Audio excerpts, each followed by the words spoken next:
مولا الموالی امام المتقین علی بن ابی طالب اللهم صل على محمد وعلى اوصیائہ لا سیما بقیۃ اللہ فی الارضین روحی وارواح العالمین لتراب مقدمہ الفدا واللعنۃ الدائمۃ علی اعدائہم اجمعین من الآن الى قیام یوم الدین. اما بعد فقد قال اللہ الحکیم فی کتابہ الکریم بسم اللہ الرحمن الرحیم قد افلح المؤمنون الذین هم فی صلاتهم خاشعون الذین هم عن اللغو معرضون الذین هم للزکاة فاعلون. صدق اللہ العلی العظیم. صلوات. اللهم صل على محمد وعجل فرجهم. میں نے جس موضوع کو شروع کیا ہے اسی کو جاری رکھوں گا. سلسلے کی تیسری مجلس ہے. ایک صرف کیونکہ سب جگہ دنیا میں لوگ دیکھ رہے ہیں خصوصاً برطانیہ میں، تو ایک بات کہنا چاہوں گا کہ جس قدر ہو سکے اپنی انتظامیہ سے امام بارگاہوں کی کوآپریٹ کریں. خدا نخواستہ یہ کوئی حالات آپ کے سب کے سامنے واضح ہیں کووڈ کے، تو جو پابندیاں ہیں جن جن ملکوں کے اندر ان کے حساب سے عمل کریں. عبادات کو نہیں روکا جا سکتا، عبادات کو جاری رکھا جائے گا، لیکن کوآپریشن بہت ضروری ہے. جو بھی حکومتوں نے اور جو لوکل ہمارے کاؤنسلس نے کنڈیشنز رکھی ہیں ان کا جو ہے پابندی کے ساتھ عمل کرنا بہت ضروری ہے. پوری دنیا میں جہاں جہاں پہ بھی لوگ جلوسوں میں جا رہے ہیں SOPs کا خیال رکھیں، اور چاہے وہ پاکستان کے جلوس ہوں، اس وقت ہندوستان میں ہوں، ایران و عراق کے اندر، بہرحال اردو تو نہیں وہاں پہ سمجھ رہے، لیکن جو گورنمنٹ نے SOPs کہیں ہیں اس پہ عمل کریں. اور پاکستان کے اندر بھی حکومت نے اعلان کر دیا کہ جلوس آپ کو کر سکتے ہیں، تو اس میں SOPs کے اوپر عمل کرنا ضروری و لازم ہے. باقی لوگ جو ویکسین لگوا چکے ہیں ان کے لیے نسبتاً آسان ہے، لیکن ایسا نہیں ہوتا کہ پھر نہیں لگتا. ابھی ہندوستان کی کنڈیشن آپ کے سامنے ہے، لوگوں نے ویکسین لگوا لیے تھے پھر بھی ان کو کرونا ہو گیا. تو ٹھیک ہے، اس میں چانسز کم ہوتے ہیں مرنے کے، لیکن پھر بھی ایک کو لگتا ہے وہ دوسرے کو پھر دوبارہ لگا سکتا ہے. تو احتیاط بہت ضروری ہے، اس لیے احتیاطی تدابیر پہ عمل ضرور کریں. صلوات علی محمد علیہ.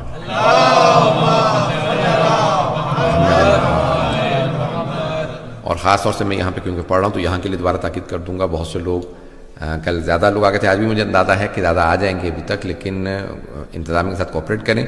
کوئی خدا نہ خواستہ، دیکھیں پہلے بھی مجالس ہوتی رہی ہیں، آئندہ بھی ہوں گی. ایسا نہیں ہوتا کہ خدا نہ خواستہ کسی کے خلاف کوئی ایجنڈا، بھئی آپ نہیں آ سکتے، آپ نے میں نے رجسٹر نہیں کیا کیوں نہیں آ سکتا. بھئی یہ لڑنے والی بات نہیں ہے، کوآپریشن کریں. رجسٹریشن اگر انہوں نے آپ سے کہا انتظامیہ نے کہ آپ رجسٹر کر لیں تو اس میں کوئی برائی کی بات نہیں ہے، رجسٹر کریں. تو اس لیے پلیز اس میں یہ نہ کوئی آدمی محسوس کرے کہ بھی مجھے نہیں آنے دے رہے، میں نے رجسٹر نہیں کیا تھا تو کیا ہوا، میں آ گیا ہوں. آ گیا تو آپ کو اندر آنے دیا، لیکن یہ خدا نہ خواستہ اگر کوئی آ جائے، اچھا خاصا لمبا چوڑا فائن ہے، اور خدا نہ خواستہ وہ میں شاہ صاحب سے کہتا ہوں کہ فائن مولانا ہم دے دیں گے، لیکن جو بدنامی ہوتی ہے ممبر کا بند ہو جاتا ہے، اس کے لیے پھر کورٹ کچہری کرو، کھلواؤ، یہ سب کچھ. یہ بدنامی ایک الگ ہے. اہل بیت علیہ السلام کے نام پہ کوئی کام نہ کرے. خدا نہ خواستہ ممبر کا ہیں جو کھلی ہیں، عبادات ہو رہی ہیں، پروردگار نے جاری و ساری رکھے. کوئی بات برا محسوس نہ کرے، لیکن یہ بہت بنانا ضروری تھا. تو عزیزان گرامی، میں نے جو موضوع شروع کیا تھا اس کو جاری رکھوں گا. مومن کی صفات. توجہ ہے میرے ساتھ سب لوگوں کی؟ اور میں نے یہ جو آیات کا انتخاب کیا، میں نے کہا تھا کہ مولا کائنات نے خود تلاوت کی اپنے اس دنیا میں آمد پہ، ولادت پہ، خانہ کعبہ سے جب رسالت میں آپ کے آغوش میں آئے. میں اسی بات کو جاری رکھوں گا، اور چند ایک باتیں کہنا بہت ضروری ہے. میں انشاءاللہ تعالی اسی ضمن کے اندر مطالعے پیش کروں گا.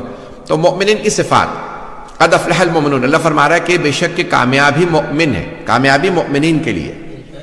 منافق و کافر کے لیے کوئی کامیابی نہیں. چاہے دنیا میں جتنا مرضی پیسہ آ جائے، پیسہ آ جانا کامیابی نہیں ہے. ہم ان ملکوں میں آئے ہیں بہتر فیوچر کے لیے، لیکن اگر خدا نہ کرے یہاں آ کے اپنا ایمان کھو دے تو اس کا مطلب ہے کوئی کامیابی نہیں. کامیابی یہ ہے کہ یہاں آ کے بھی ایمان باقی رہے. اگر ایمان باقی نہیں رہا تو پھر کیا فائدہ ہوا؟ کوئی آدمی کہے بھی میں ترقی کے لیے گیا ہوں، امریکہ چلا گیا، یورپ آ گیا، تو اگر ترقی آپ نے کر لی مالی لحاظ سے، لیکن اگر ایمان کھو دیا، نسلوں کے ایمان چلے گئے، تو کوئی ترقی نہیں ہے، یہ تنزلی ہے. کامیابی زندگی کے اندر ایمان کے ساتھ ہے، امیر المؤمنین کی ولایت کے ساتھ. بغیر مولا کائنات کی ولایت کی کوئی بھی کامیابی نہیں ہے. عزیزان گرامی، تو میں پیش کر رہا ہوں مطالب کو. تو مومن کے لیے کامیابی ہے قد افلح المؤمنون الذین هم فی صلاتهم خاشعون، جو اپنی نماز کے اندر خضوع و خشوع رکھتے ہیں، خاشع ہیں. توجہ ہے نا، نماز میں خشوع بہت ضروری ہے. آج تھوڑی سی تاخیر میری سے ہوئی اور ویسے بھی تھوڑی تاخیر ہو گئی ہے.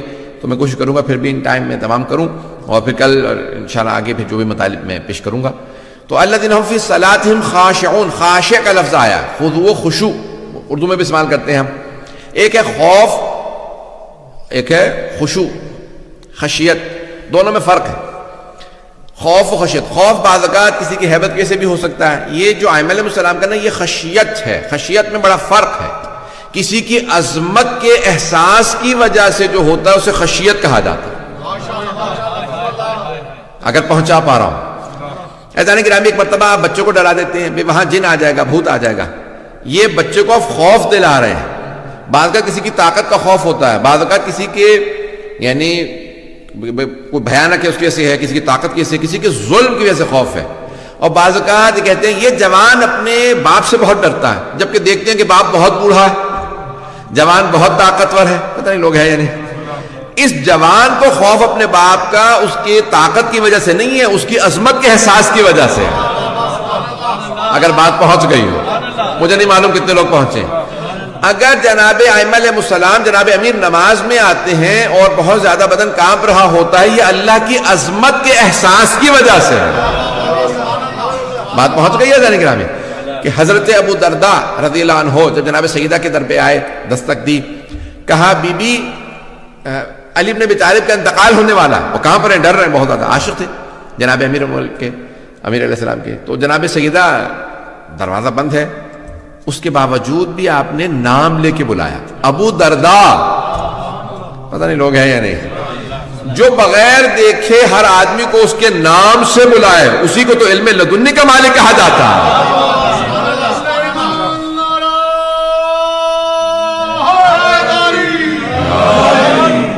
تو جناب سیدہ نے کہا اے ابو درداء، کیا کس حالت میں دیکھا کہ تم کہہ رہے کہ جناب امیر کی جو ہے وہ شہادت ہونے والے، انتقال کرنے والے ہیں؟ مولا کی شہادت تو کوفے میں ہے، مسجد کوفہ میں، اور ابھی نہیں ہے۔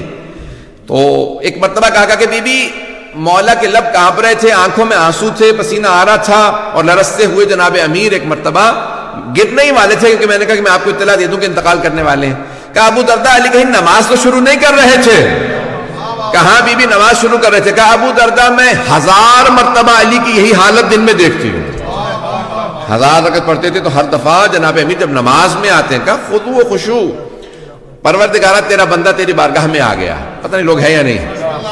یہ خضوع و خشوع ہے جناب امیر علیہ السلام کا، عبادت میں جب آتے ہیں۔ عزیزان گرامی، اسی لیے علماء نے کہا ہے کہ مختلف جو متضاد چیزیں ہیں، کنٹراڈکٹری چیزیں ہیں، وہ اگر ایک جگہ دیکھنی ہے اور بالکل پرفیکٹ دیکھنی ہے تو مولا کائنات کو دیکھو۔ جو عموماً آدمی مہربان ہوتا ہے وہ اس طرح سے گریہ نہیں کرتا، یعنی وہ کبھی میدان کا مجاہد نہیں ہوتا۔ جو میدان کا مجاہد ہوتا ہے اس کے لڑنے کے لیے سخت دل چاہیے ہوتا ہے، وہ کبھی شبزندہ دار نہیں ہوتا، آنکھوں میں آنسو نہیں ہوتے۔ مولا جب میدان میں آتے تھے تو تلوار ایسے چلاتے تھے کہ ان کے علاوہ کوئی شیر ہی نہیں ہے، اور جب یتیموں کو کھانا کھلاتے تھے تو لگتا تھا ان سے زیادہ کوئی مہربان نہیں ہے، جب عبادت میں آتے تھے لگتا ہے ان سے بڑا کوئی عابد نہیں ہے، جب کھانا کھاتے تھے تو لگتا تھا ان سے بڑا زاہد کوئی نہیں ہے۔ پتہ نہیں مجمع ہے یا نہیں۔ تمام شخصیات یعنی تمام حیثیتیں جناب امیر میں اتم درجے پہ تھیں، کمالات اس طرح سے تھے کہ کوئی یہ نہیں کہہ سکتا تھا اس چیز میں کمی ہے، بلکہ ہر آدمی کہتا تھا جس درجے سے علی کو دیکھو کمال پہ۔ شاید میں پلٹ کے اس کو پیش کروں گا کہ ذرا گرامی، آپ پھول کو دیکھتے ہیں نا، آپ جس پہلو سے دیکھیں پھول پھول نظر آتا نہیں ہے مجمع۔ بھئی میں آپ کے سامنے، یہ میرا جو ہے وہ سامنا ہے، وہ میری پشت ہے، یہ میرا دایاں ہے، یہ بایاں ہے۔ عزیزان گرامی، پھول کو کیا کہیں گے؟ یہ سامنے ہے، یہ پیچھے ہے، یہ دائیں ہے، یہ بائیں ہے۔ پھول ہر رخ سے پھول ہے، علی ہر رخ سے علی ہے۔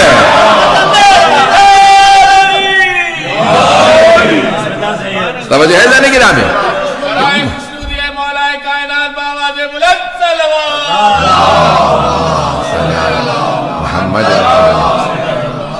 توجہ تو ہے نا میرے ساتھ؟ میں نے کچھ پہلوؤں کو پیش کرنا، اس کے لیے میں سارا زمینہ ہموار کر رہا ہوں۔ میں خاص دو پہلوؤں کو آج پیش کرنا چاہتا ہوں، اس سے پہلے سن لیجئے گا۔ تو مولا کی نماز عجیب و غریب تھی، اور صحیح بخاری کے اندر ہے کہ جو صحابہ ابھی زندہ تھے، رسول خدا کے صحابہ بھی زندہ تھے، تو مدینے میں جناب امیر نے اپنی خلافت کے بعد جب پہلی نماز پڑھائی، 25 برس گزر چکے تھے، 25 برس پیغمبر اسلام کی شہادت کو گزر چکے ہیں. اب وہ صحابہ جو زندہ تھے جیسی جناب امیر کے پیچھے نماز پڑھی تو سب نے نماز کے بعد کہا آج رسول خدا کی یاد تازہ ہو گئی. آج ہم نے وہی نماز پڑھی ہے جو پیغمبر کے پیچھے پڑھا کرتے تھے. مجمع نہیں ہے. کچھ کہتے ہیں شاید ہاتھ کھول کے پڑھی اس لیے کہہ رہے تھے.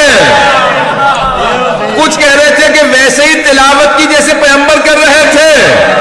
کچھ مقدس سے وہ کہہ رہے تھے نہیں جیسے پیغمبر معراج پہ لے جاتے تھے.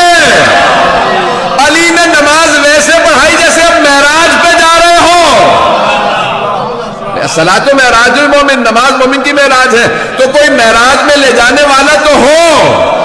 معراج میں لے جانے والی ہستی کا نام علی ہے. پتہ نہیں بات پہنچ رہی ہے نا؟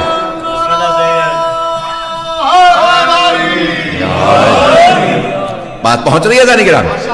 تو یہ جناب امیر علیہ السلام کا وجود مقدس سے ان کی ذات گرامی ہے کہ ان کے اندر تمام کے تمام آپ کو صفات مستجمع نظر آئیں گی اور وہ ان کمالات کے مالک نظر آئیں گے. یہ صلاۃ امیر المومنین ہے. یہاں تک کہ جنگ ہو رہی تھی تو ایک تیر لگا مولا کی ران میں.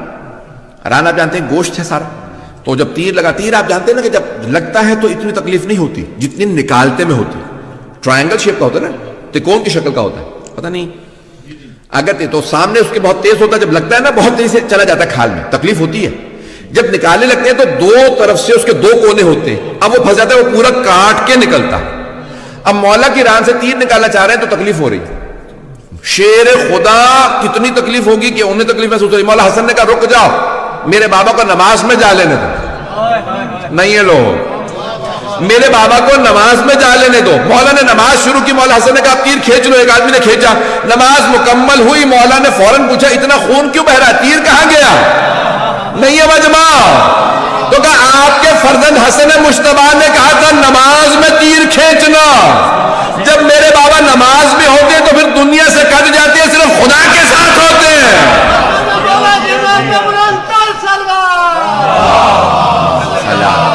محمد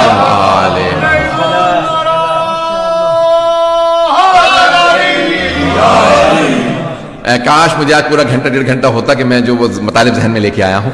سارا دن میں نے تیاری کی ہے تو مطالب پیش کر رہا ہوں. جو افراد ابھی بھی نہیں پہنچے ہیں کہ خدا کے ساتھ کیسے ہوتے ہیں کہ نماز میں، کیونکہ ہمیں اپنے متعلق خیال ہوتا ہے میں تو خدا کے ساتھ کبھی بھی نہیں ہوتا ہوں، مجھے تو جو کچھ خیال آنا ہوتا ہے نماز ہی کے درمیان میں آتا ہے. تو یہ مولا کائنات کی نماز ہے. توجہ، مولا کائنات کی نماز ہے. تیر نکل جائے پتہ نہ چلے. توجہ سارے مجمع کی توجہ، میں خون جگر دے رہا ہوں. اب اگر مولا نافلہ ظہر پڑھ رہے ہو اور کوئی آنے کے بعد سائل سوال کرے، زکوٰۃ مانگے، تو پھر علی کو بھائی سب کہہ رہے ہیں کہ اس نے کتنی دفعہ کہا کوئی ہے نمازیوں جو راہ خدا میں کچھ دے؟ سب نے کہا نماز میں تو کیسے دے دے. اس نے دوسری دفعہ کہا، پھر تیسری دفعہ کہا پروردگارہ تو گواہ رہنا، تیرے گھر میں آیا تھا، تیرے نمازیوں سے مانگا تھا، خالی ہاتھ جا رہا ہوں. اب مولا نے انگلی کا اشارہ کیا. ابھی بھی آدھا مجمع نہیں ہے. جب تک یہاں پکارا تھا مولا نہیں سن رہے تھے. جب وہ خدا سے مخاطب ہوا جو پاس جا چکا تھا معراج میں،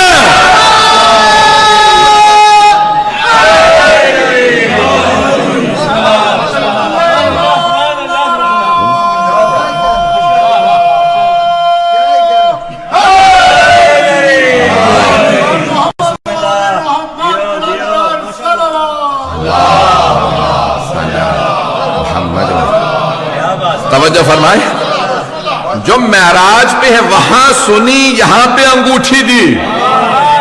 ایک اور جملہ پیش کر دوں، یہ جو آیات پیش کر رہا ہوں، نماز میں خشوع ہو، وَلِلزَّكَاةِ هُمْ فَاعِلُونَ. بھائی توجہ، زکوٰۃ ادا کرنے والے ہوں، زکوٰۃ دینے والے تو بہت ہیں.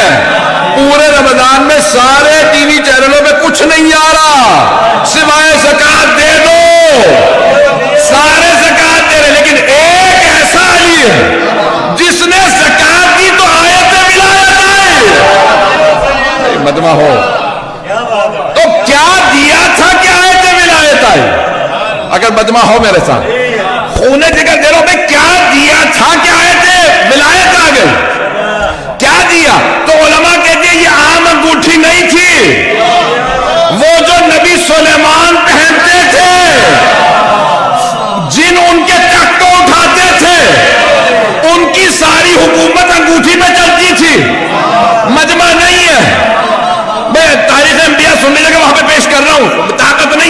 جناب سلیمان اپنے تخت پہ بیٹھے تھے، ایک مرتبہ انگوٹھی گر گئی، جنہوں نے تخت زمین پہ رکھا، جیسے گر کا نکالو کا جب انگوٹھی ہوگی تو کام کریں گے، ایک مچھلی نے انگوٹھی نکلی لے گئی، اللہ نے آزمائش کر دی تھی، جناب سلیمان دھکے کھاتے رہے، پروردگارہ انگوٹھی کہاں ہے؟ نبی سلیمان انگوٹھی تلاش کرتے رہے، نہیں ہے مجمع، ایک گھر کے سامنے سے گزر رہے تھے، ایک لڑکی نے اپنی ماں سے یا باپ سے کہا بابا جان یہ کیسی مچھلی لائے؟ میں نے پیٹ کاٹا تو مچھلی کی پیٹ سے انگوٹھی نکلی، جناب سلیمان نے دستک دی، انگوٹھی دو، جن کی تھی وہ مانگ رہے تھے، تلاش کر رہے تھے، جس علی کو ملی تھی وہ زکات میں،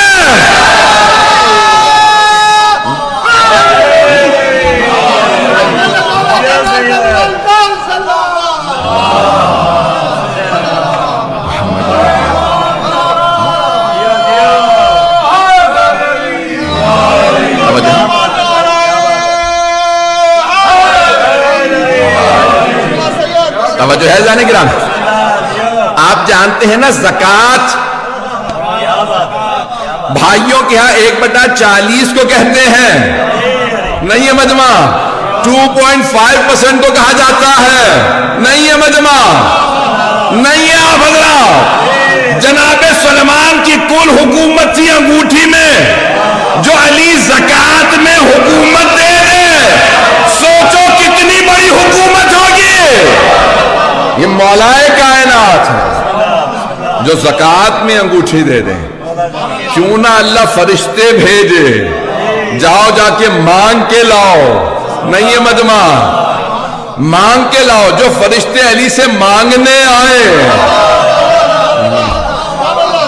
کبھی علی کے پاس آئے زکات مانگنے، کبھی سیدہ کے در پہ جائے خیرات مانگنے،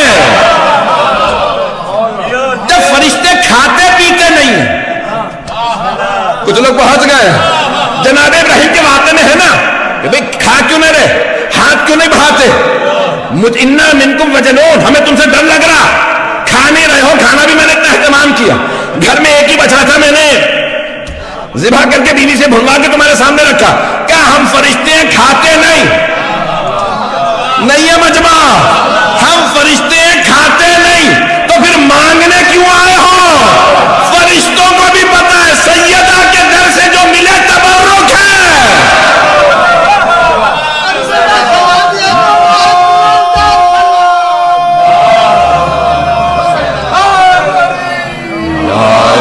جو حیدر قرار ہے وہ کل کا مددگار ہے، اس سے ہمیں بھی پیار ہے، وہ نعرہ حیدری۔ توجہ ہے جانے کی رات، بہت محبت سے سن رہے ہیں اور میں بھی پورا محبت سے پڑھ رہا ہوں، یہ مولا کائنات علیہ السلام کے فضائل ہیں کہ قرآن کہہ رہا ہے کہ نماز میں خشوع ہوگا، خشوع دیکھنا ہے تو علی کا دیکھو، کسی شاعر کا کلام جو ہے وہ آج بچے دکھا رہے تھے گھر کے اندر، اہلیہ اور بچے کے بھی، یہ شاعر کا کسی نے کلام کسی نے بڑا پیارے انداز سے لکھا، مجھے بڑا اچھا لگا، تو اس نے کہا کہ اگر مولا کی پوری زندگی کو خلاصہ کرنا ہو نا تو علی کی خانہ کعبہ میں آمد ہے، وہاں نیت باندھی، پیغمبر کے ساتھ قیام کیا، حالت رکوع میں زکات دی، سجدے میں جان دی، جس کی ساری زندگی نماز ہو وہ علی ہے۔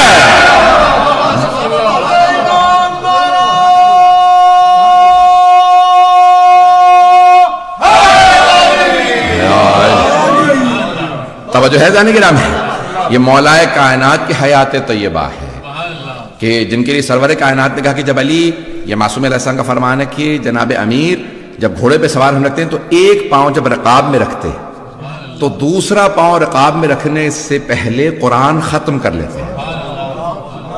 علماء آج تک پریشان ہیں کہ اس کی تفسیر کیا ہے، نہیں ہے مطلب تفسیر کیا ہے اس کی تفسیر کیا کہ ایک قدم رکھا دوسرا قدم رکھنے سے پہلے قرآن ختم، آیا وقت رک جاتا تھا اور علی ختم قرآن کرتے تھے اور پھر سوار ہوتے تھے، یا نہیں مولا کوئی ایسا کام کرتے تھے جیسے اخلاص پڑھو تو کیا کرتے تھے اتنی جلدی کہ دوسرا پاؤں رکھنے سے پہلے ختم قرآن کا ثواب.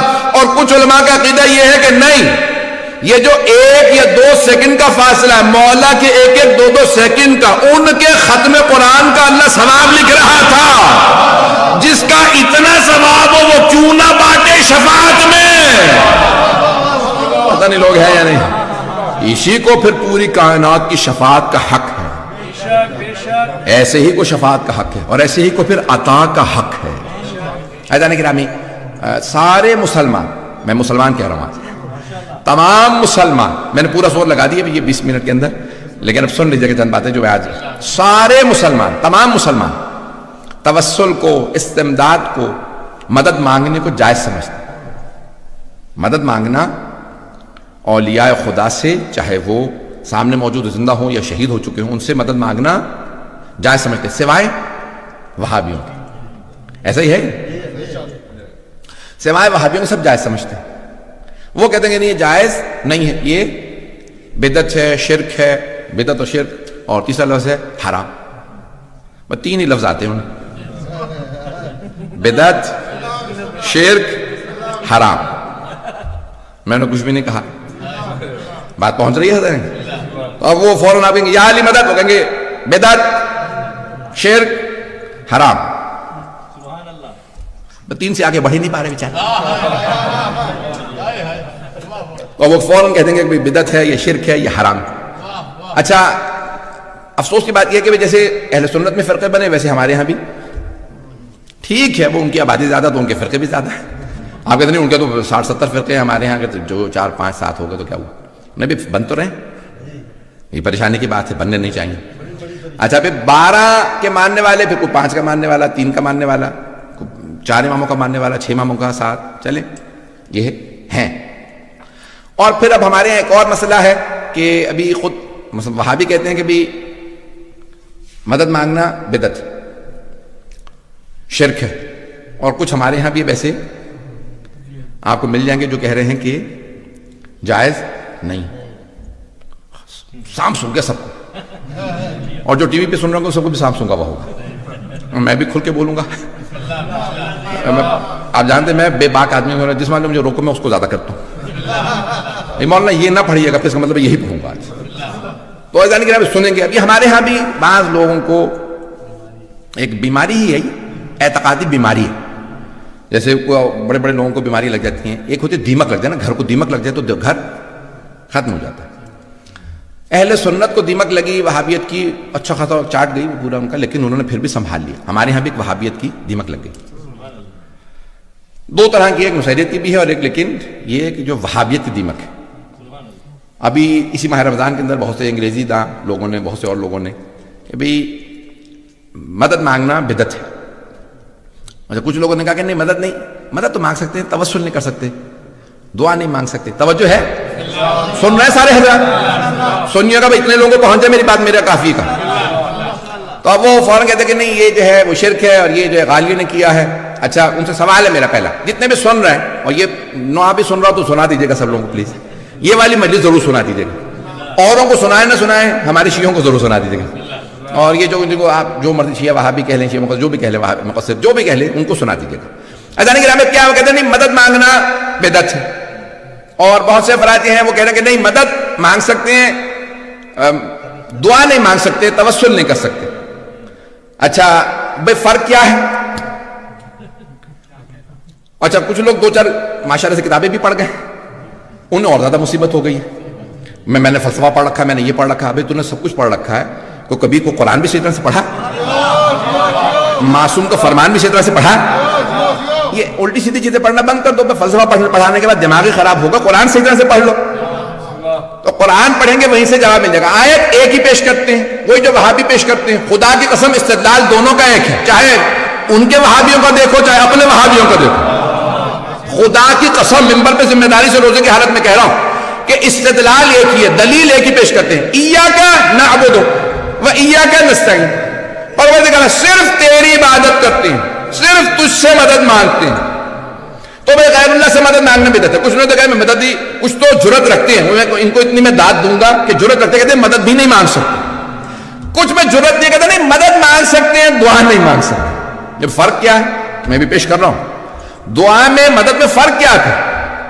عزیزان گرامی ایاک نعبد و ایاک نستعین آیت یہ پیش کریں گے اور کہیں گے نہیں مدد نہیں مانگ سکتے کیونکہ اللہ نے کہہ دیا صرف تجھ سے مدد مانگتے ہیں. تو وہی اللہ اسی قرآن میں فرما رہا ہے وَاسْتَعِینُوا بِالصَّبْرِ وَالصَّلَاةِ مدد مانگو صبر سے اور صلاۃ سے, مدد مانگو صبر سے اور نماز سے.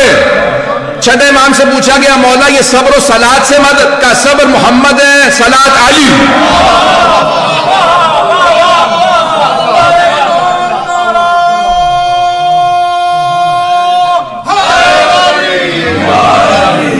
توجہ رہے گی میرے ساتھ.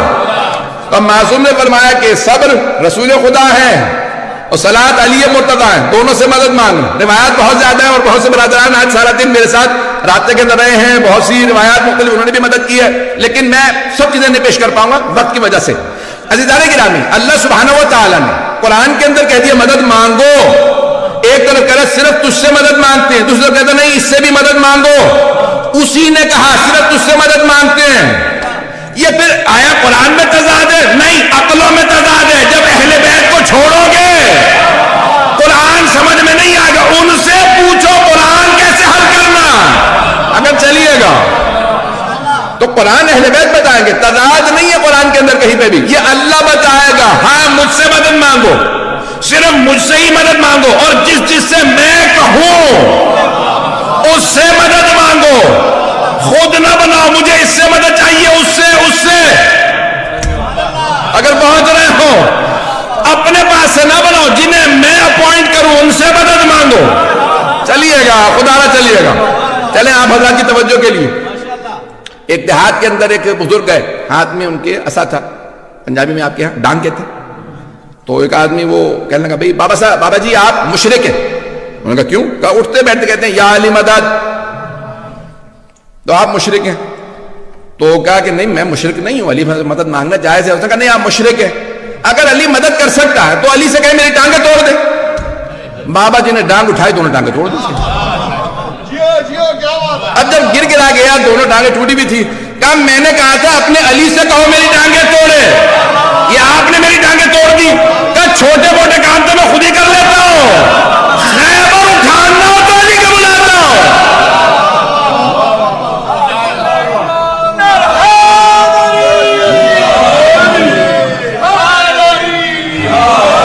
توجہ ہے جانے کی نا, کہ چھوٹے موٹے کام میں خود کر لیتا ہوں, خیبر کے لیے علی کو بلاتا ہوں.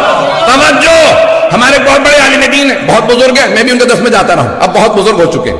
آغا محسن کراچی حجت اسلام آغا محسن, تو کہہ لیں گے میں حج پہ تھا یا عمرے پہ, تو جیسے اب امام بقا میں جائیں گے شیعہ جو بھی ہوگا آنے لگے گا. جنت البقیع میں تھے, متوے نے کہا تبلیغ نہیں کر سکتے. کہا میں تبلیغ نہیں کر رہا ہوں, میں تو کھڑا ہوں.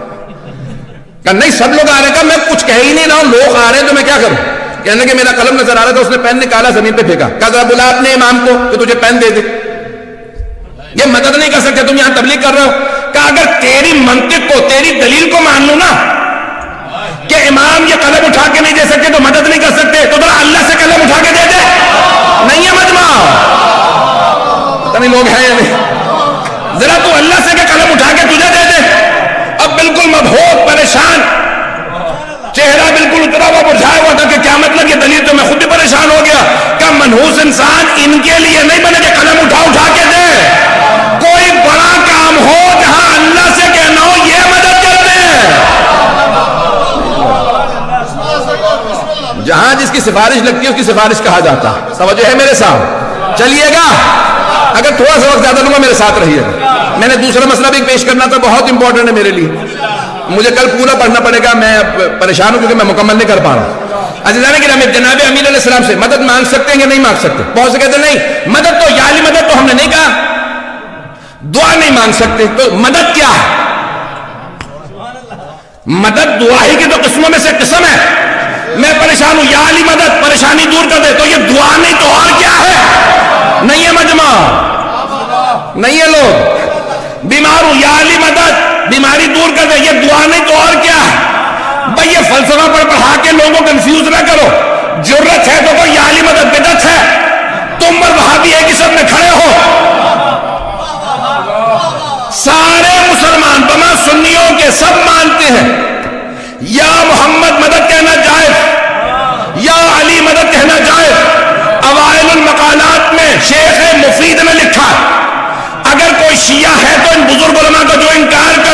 شیعہ نہیں.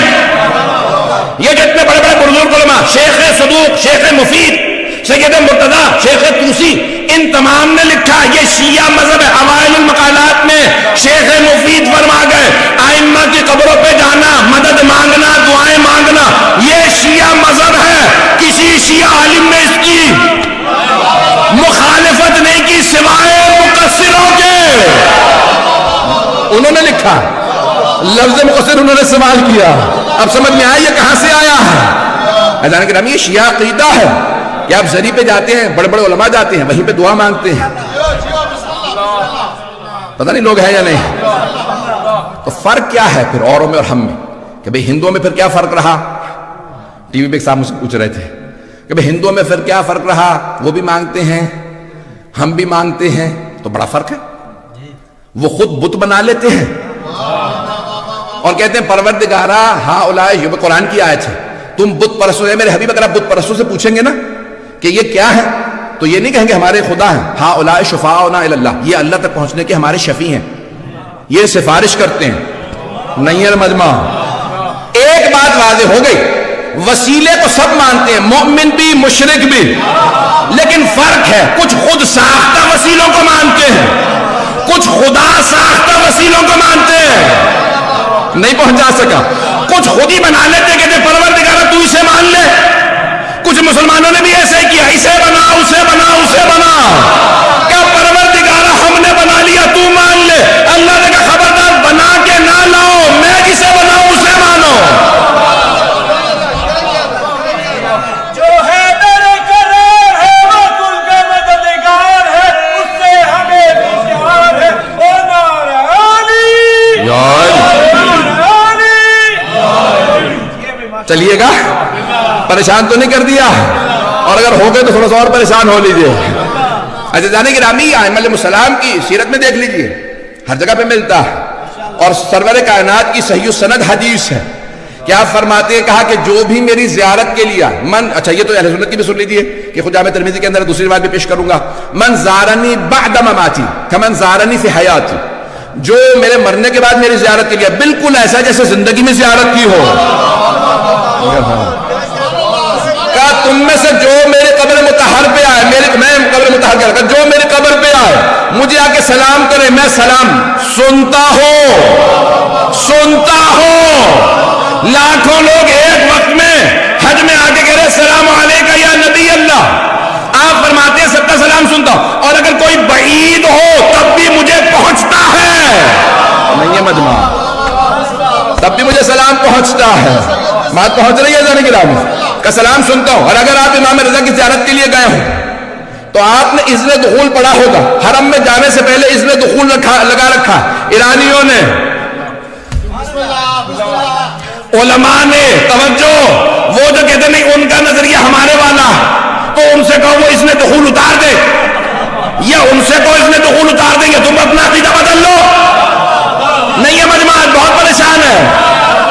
حرم میں جائیں گے، مولا امام رضا کے حرم کے سامنے اذن دخول لکھا، اشہد، میں مولا میں گواہی، اشہد انکا تسمع کلامی وترد سلامی، مولا میں گواہی دیتا ہوں آپ میرا سلام سنتے ہیں، میرے کلام کا جواب دیتے ہیں، میرے گناہوں کی وجہ سے آنکھوں کانوں پہ پردے نہ سنتا ہوں نہ دیکھتا ہوں. یہ نہیں کہ آپ جواب نہیں دیتے.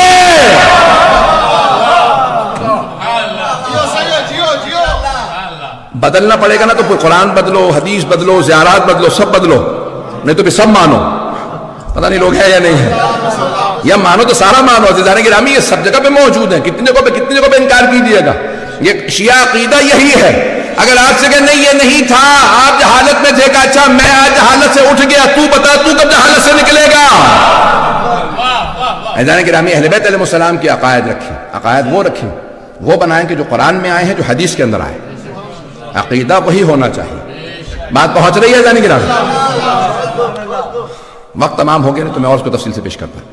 میں نے ایک اور مسئلے کو بھی پیش کرنا تھا، میں انشاءاللہ وہ کل پڑھوں گا، زندگی کے لیے انشاءاللہ پیش کروں گا تفصیل سے. لیکن ایک اور سن لیجیے عزیزان گرامی کہ یہ آخری دلیل پیش کر رہا ہوں. بہت سے مطالب ہیں، یہ موضوع میں نے کہا نا 1.5 گھنٹے بھی پیش کروں تو کم ہے. اور بہت سے افراد جو آج کہہ رہے ہیں کہ نہیں مدد نہ مانگو. یہ جو اتنے بڑے بڑے علماء جا کے حرم پہ صرف سلام نہیں کرتے بلکہ ناک رگڑتے ہیں, وہاں سے مانگتے ہیں, یعنی یہ آپ زیادہ سمجھ گئے ہیں 2 کتابیں پڑھنے کے بعد. مجھے سب سے زیادہ پرابلم یہ ہے کہ کوئی ایک کتاب پڑھ لیتا ہے اور جس نے ایک بھی کتاب نہیں نہ پڑھی ہوتی وہ اپنا کو سب کچھ سمجھ رہا ہوتا ہے. جو کتاب پڑھ لے وہ کہتا ہے بھی میں علامۃ الدہر ہوں, مجھے سب سمجھ میں آ گیا ہے, اور یہ فضائل کہاں سے پڑھ دیے, یہ کہاں سے پڑھ دیا. اچھا میں حوالہ دے دیتا ہوں آپ کو, کتاب تلاش کر لیں گے, حوالہ دیکھ لو گے جا کے, یہ حوالہ دے دیجیے اس کا, مجھے بتا دیے یہ عربی کتاب یہ حوالہ ہے, پڑھ کے بتا کیا لکھا. یہ آپ نے روایت کرتے ہوئے الکافی سے پڑھیے, پڑھ لیا. عزیزان گرامی, یہ جو ہمارے ہاں جہالت سر چڑھ کے بول رہی ہے اس کو کنٹرول کرنے کی ضرورت ہے کہ جو منہ میں آئے کہہ دیں کہ ائمہ علیہ السلام کا ایسا مقام نہیں تھا ویسا مقام نہیں تھا. تمہاری اپنی حیثیت کیا ہے کہ تم ائمہ علیہ السلام کے مقامات کی فیصلہ کرو. عزیزان گرامی, یہ میں اس سے بھی زیادہ سخت بولوں گا. دیکھیں گے اگر ہمارے درمیان میں فتنے اٹھیں گے اور ہم نہیں بولیں گے تو کون بولے گا. یا میں امامہ باقبہ چھوڑ دوں, یا پھر اگر میں امامہ باقبہ پہنے ہوئے ہوں تو میرے پہ واجب و لازم ہے کہ میں بولوں. عزیزان گرامی, کسی بھی ان مسائل کے اوپر کوئی بھی کمپرومائز نہیں ہے. آپ نے اپنا عقیدہ رکھنا اپنے پاس رکھیں. آپ یہ کہیں کہ شیعوں کا عقیدہ غلط ہے, تو شیعہ ہی نہیں ہے تیرا عقیدہ, تو ہمیں نہ بتا ہمارا عقیدہ کیا, ہم سے پوچھ. ہمیں ہمارے عقائد نہ بتاؤ, ہم سے ہمارے عقائد پوچھو. میں انشاءاللہ کل جاری رکھوں گا, وقت تمام ہو چکا, خدا کی قسم بہت سی چیزیں اس وقت ذہن میں تھی جو میں بیان کرنا چاہتا تھا. اب انشاءاللہ کل جاری رکھوں گا اسی موضوع کو بھی, اور بہت سے اور میں مطالب ذہن میں لے کے آیا تھا, میں مکمل نہیں کر سکا, نہ مولا کے خطبے سے, نہ نہج بلاغہ سے, اور نہ چند ایک مولا کے دشمنوں سے متعلق خاص طور سے معاویہ ابن ابی سفیان کا پورا کل جو ہے مجھے کل پیش کرنا ہے. اور اگر میں ایک جملہ یہاں پہ کہہ دوں کہ اگر کوئی معاویہ کا دفاع کرتا ہے, میں جملہ سن لیجیے گا, لکھ لیجیے اسے, میں کل پڑھوں گا انشاءاللہ. اگر کوئی معاویہ کا دفاع کرتا شیعہ تو دور کی بات ہے, وہ اہل بیت کا دشمن میں اسے مانتا ہوں. اگر اہل سنت سے بھی کوئی دفاع کرے معاویہ کا, وہ اہل بیت کا دشمن ہے, یا اسے جہالت کی وجہ سے پتہ نہیں معاویہ نے کیا کچھ کیا, اور اگر پتہ ہے تو وہ دشمن ہے اہل بیت سے اگر معاویہ کا دفاع کرے. میں انشاءاللہ کل یہ پورا پڑھوں گا, میں آج پڑھنا چاہتا تھا لیکن آج میں مکمل نہیں کر سکا. عزیزان گرامی, کل انشاءاللہ جاری رکھوں گا. میں جانتا ہوں میرے بہت سے برادر سن رہے ہیں, بہت سے اہل سنت مجھ سے آگے کہا کہ ہمیں یہ چیزیں نہیں پتہ تھی. ہمارے بعض شیعہ ایسے ہیں کہ جو بعض جو کہہ رہے ہیں نہ پڑھیں کچھ نہ کہو, سنی ہم سے کہہ رہے ہیں یہ پڑھیں ہمیں نہیں معلوم. لاکھوں ہزاروں کی تعداد میں اہل سنت جو ہیں وہ شیعہ جو نہیں ہوئے وہ بھی نہیں, جو کہتے ہیں ہم سنی ہی ہیں لیکن ہم جاننا چاہتے ہیں کیا ہوا, ہمیں نہیں بتایا گیا کہ کیا کچھ کس کے ساتھ زیادتیاں, کس کے ساتھ ظلم ہوا. نہیں پتا تھا ہمیں کہ امام حسن حسین کے قاتل ہیں باپ بیٹا معاویہ یزید. عزیزان گرامی, جناب امیر آج بھی مظلوم ہے. میں کل جاری رکھوں گا لیکن آج سن لیجئے, یہ مولا کی شہادت کے چند جملے میں پیش کروں گا. آج مجھ سے کہا گیا کہ مولا عباس علیہ السلام کا علم برآمد ہونا ہے اور کل تابوت کو برآمد کیا جائے گا. تو 2 جملے سن لیجئے گا. کوئی بھی آج رونے میں بخل نہ کرے کہ مولا کائنات کو جب گھر لے آئے نا بیٹے, تو ایک مرتبہ بیٹوں نے مولا کو بستر پہ لٹا دیا. جب بستر پہ لٹایا نا مولا امیر کو, تو مولا ٹیک لگا کے لیٹے ہوئے. اگر دیکھ سکے نہیں تو آنکھیں بند کر لیجئے گا. جناب زینب کبریٰ گئیں, ایک پٹی لے آئے, میں اپنے بابا کا سر باندھ دوں, سر سے خون بہ رہا. بی بی نے لا کے سر میں پٹی باندھی. جب پٹی باندھی نا مولا کے, تو سفید رنگ کی تھی یا زرد, مولا کا اتنا خون بہ چکا تھا کہ جناب زینب نے رونا شروع کر دیا دیکھ کے. کہا بابا جان اتنا خون بہ گیا ہے, جتنی پٹی سفید ہے اتنی آپ کی رنگ سفید پڑ گئی ہے. بابا یہ کیا حالت ہے؟ کہا کو بیٹی کوئی بات نہیں ہے. عزیزان گرامی, یہ آج کے 2 دن 19 اور 20 گزر گئے, 2 دن گزر گئے. ایک مرتبہ مولا کو ضربت لگی ہے, کوئی آدمی طبیب لے آیا, مولا میں طبیب لے آیا ہوں, ڈاکٹر کو لے آیا ہوں. ارے علی سے بڑا کوئی ڈاکٹر نہیں. لیکن مولا نے کہا کوئی بات نہیں, منع نہ کرو, یہ محبت میں لے کے آیا ہے. تاکہ کوئی شیعہ, مولا کے جملے نہیں, لیکن مولا یہ نہیں چاہتے تھے کوئی شیعہ کہے مولا نے ڈاکٹر کو نہیں دکھایا, میں بھی ڈاکٹر کو نہیں دکھاؤں گا, آنے دو. جب طبیب آیا نا, اس نے زخم دیکھا, مولا حسن سے کہا ذرا میرے ساتھ چلیے. باہر لے کے آیا, کہا آپ کے بابا بچیں گے نہیں. جس نے ضربت لگائی ہے اس میں اتنا زہر تھا, سارے کوفے کو زہر دیتے سارے مر جاتے, بہت زیادہ زہر تھا. بس اگر آپ چاہتے ہیں کہ تاخیر ہو جائے شہادت میں, تو جس قدر ہو سکے مولا کو دودھ پلائیے. یہ مولا کے بیت الشرف پہ اس نے جملہ کہا، طبیب نے دروازے پہ کہا مولا کو دودھ پلائیے. کسی ایک بچے نے سن لیا، سارے کوفے میں کہا کہ بچوں، وہ جو مولا ہر روز ہمیں دودھ پلاتے تھے انہیں ضربت لگی ہے، انہیں دودھ کی ضرورت ہے. سارے چھوٹے چھوٹے بچے ہاتھوں میں کوزے لیے مولا کے در پہ آ گئے. مولا حسن مجتبیٰ تشریف لا. بچوں کیا بات ہے؟ کہا مولا آج ہم دودھ نہیں پیئیں گے، آپ کے بابا ہر روز ہمیں دودھ پلاتے تھے، ہم مولا کے لیے دودھ لائے ہیں. مولا حسن رونے لگے. آئے مولا کے پاس، مولا علی کے پاس. بابا، کوفے کے بچے آئے ہیں، یتیم بچے، چھوٹے بچے، سب کہتے ہیں مولا کے لیے دودھ لائے ہیں. ایک مرتبہ مولا علی نے کہا اے بیٹا حسن، آپ کے بابا نے آج تک کبھی یتیموں کا حق نہیں کھایا. بچوں سے کہے مجھے خوش کرنا چاہتے خود ہی دودھ پی لے، علی خوش ہو جائیں گے. بس میں آخری جملے سن لیجئے. اگر دیکھ سکے میں مکمل پڑھنا چاہتا تھا، شہادت کل پڑھوں گا. ایک مرتبہ مولا نے سارے بچوں کو بلایا. مولا حسن دائیں طرف کھڑے ہیں، اپنے بابا کو سنبھال رکھا ہے. بابا بہت زیادہ رو رہے ہیں. ایک مرتبہ مولا علی نے کہا بیٹا حسن آپ اتنا نہ روئیے، بہن بھائیوں کو آپ ہی نے تو سہارا دینا ہے. بیٹا رو رو کے آپ کی آنکھیں زخمی ہو گئی ہیں. کہا بابا مجھے آپ کی جدائی کا بڑا غم ہے، بابا میں آپ کی جدائی برداشت نہیں کر سکتا. سب سے زیادہ مولا حسن رو رہے ہیں. مولا نے سنبھال رکھا اپنے بابا کو. دائیں طرف بیٹھے، اس طرف جناب زینب کبریٰ مولا حسین ہے، سارے بیٹے بیٹی ہیں، جناب ام المؤمنین ازواج سب موجود ہیں. اگر دیکھ سکے ضرور میری طرف دیکھیے گا. مولا علی نے ایک مرتبہ مولا علی نے ایک ایک بیٹے کا ہاتھ مولا حسن کے ہاتھ میں دیا، ایک ایک بیٹی کا ہاتھ لیا جناب زینب کا. میری طرف دیکھیے گا. مولا حسن سے کہا بیٹا حسن میں نے زینب کو آپ کو سونپا، اب زینب کی حفاظت آپ کیجئے گا. ام کلثوم کو میں نے آپ کو سونپا، رقیہ کو میں نے آپ کو سونپا. ایک ایک بیٹے کا نام لیا، ایک ایک بیٹی کا. ابھی مولا بیٹھے تھے کہ اچانک رونے کی آواز آنے لگی. مولا نے کہا زینب یہ کون بی بی ہے جو میری زندگی میں اثر ہو رہی؟ کہا بابا یہ ماں ام البنین ہے. کہا ذرا ام البنین کو بلا. ام البنین کیا بات ہے؟ کہا نہیں مولا کوئی بات نہیں، میرا کوئی شکوہ نہیں